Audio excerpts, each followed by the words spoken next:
2 June সাভারের বিরুলিয়ায় খনিজনগর থেকে সীমা নামে এক এনজিও কর্মী অপহরণ হন। 6 জুন সীমার মরদেহ উদ্ধার করে ঢাকা জেলার গোয়েন্দা পুলিশ। এ ঘটনায় জড়িতদের গ্রেফতারের পর জানা যায়, সীমা অপহরণ ও হত্যার ঘটনায় নেতৃত্ব দিয়েছেন মাদক সম্রাট স্বপন। সীমাকে অপহরণের পর স্বপনের নির্মাণাধীন বাড়ির ভেতরের এই পানিতে চুবিয়ে মৃত্যু নিশ্চিত করার পর দেয়াল ঘেঁষা এই জায়গাটিতে পুঁতে রাখা হয়।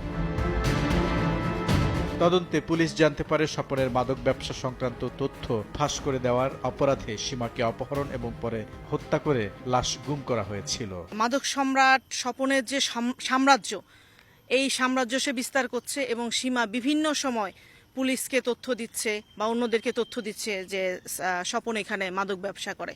এটা থামানো উচিত, এটা বন্ধ করা উচিত। সীমা প্রতিবাদ করেছে। নগদের কাছে সব গ্রাহকই প্রিয়, তাই তো সারা দেশে ক্যাশ আউট চার্জ সবচেয়ে কম। এ ঘটনার তদন্ত করতে গিয়ে 1.5 বছর আগের একটি অপহরণ মামলা সামনে আসে পুলিশের। মাদক সম্রাট স্বপনকে গ্রেফতার করতে পারলে জট খুলতে পারে অপহরণ মামলাটির, এমন ধারণা থেকে কাজ শুরু করে পুলিশ। 11 জুন গ্রেফতার করা হয় স্বপনকে। 1.5 বছর আগে তোফাজ্জল হোসেন টুনুকে অপহরণ করে হত্যার পর তাকেও মাটি চাপা দেওয়ার কথা স্বীকার করেন স্বপন।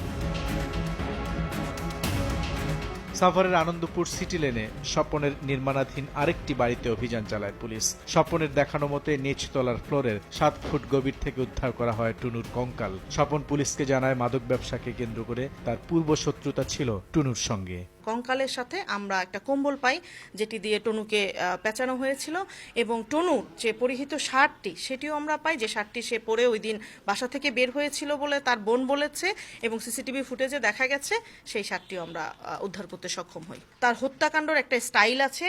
সে 3-4 জন মিলে একজনকে ধরে তাকে শ্বাসরোধ করে তার নিজের বাড়ির আশেপাশে বা বাড়ির মধ্যেই সেই লাশটি গুম করে রাখে। পুলিশ বলছে, স্বপন একজন সিরিয়াল কিলার। মাদক ব্যবসা করে প্রচুর সম্পত্তির মালিক হয়েছেন তিনি। এখন পর্যন্ত তার 4টি বাড়ির সন্ধান পাওয়া গেছে। আর কাউকে হত্যা করে লাশ গুম করা হয়েছে কিনা তদন্ত করা হচ্ছে।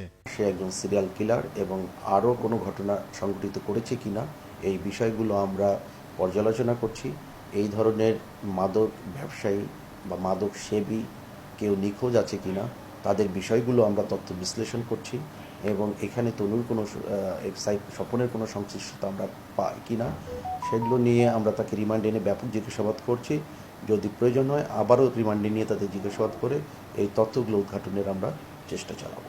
স্বপনের মাদক ব্যবসার বিষয়টি জানলেও ভয়ে মুখ খুলতে নারাজ এলাকার লোকজন। স্বপনের নাম আসে বুলবুল রেজা, সময় সংবাদ, ঢাকা।